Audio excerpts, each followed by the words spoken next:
இப்போ சொன்னேன் பார்த்தீங்களா, அந்த ஆளை நான் ஈத்துரு ஓடிட்டேன்னு இவங்க அண்ணன், இவங்க அப்பா, இந்த ஆள் எல்லாருமே ஊருக்குள்ள சொல்லிட்டாங்க. ஈத்துரு ஓடிட்டான்னு. பக்கத்து ஊர்ல தான் ஒரு 10 நிமிஷம் தான். இந்த வயசுல இருக்கிற பசங்களை டிவியில் காமிக்க கூடாது, அவங்கள உள்ளேயே கூப்பிடக்கூடாது. But day in and day out இந்த குழந்தைங்க அனுபவிக்கிறது வேதனை என்னது? இதுக்கோசரம் தான் நம்ம தினமும் சாவறாங்க அவங்க. வேற நம்ம குழந்தைங்களுக்கு தெரியக்கூடாது, அவங்க தேவையில்லாத விஷயங்களுக்கு எக்ஸ்போஸ் ஆகக்கூடாதுன்னு ப்ரொடெக்ட் பண்ணணும்னு நினைக்கிறோம். ஆனால் அது எவ்வளோ ஹிப்போக்ரஸி.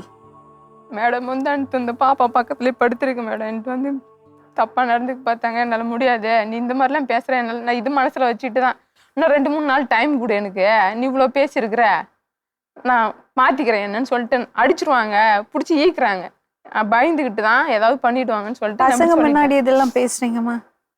அப்புறம் இவங்க முன்னாடி தான் மேடம் எல்லாம் நடக்குது. இவ படுத்துட்டு இருக்கா, அம்மா அந்தாண்ட படுத்துருக்காங்க, இந்த பாப்பா என் பக்கத்துலேயே படுத்துருக்கு. என்ன ஒன்றும் பண்ண முடியாதுன்னு நினச்சிக்கிறியா? என்ன வேணாலும் பண்ணுவேன் இந்த இடத்துல பார்க்குறியா? அவங்க அம்மா இருந்தானா பாப்பா இருந்தான்னா கேளுங்க.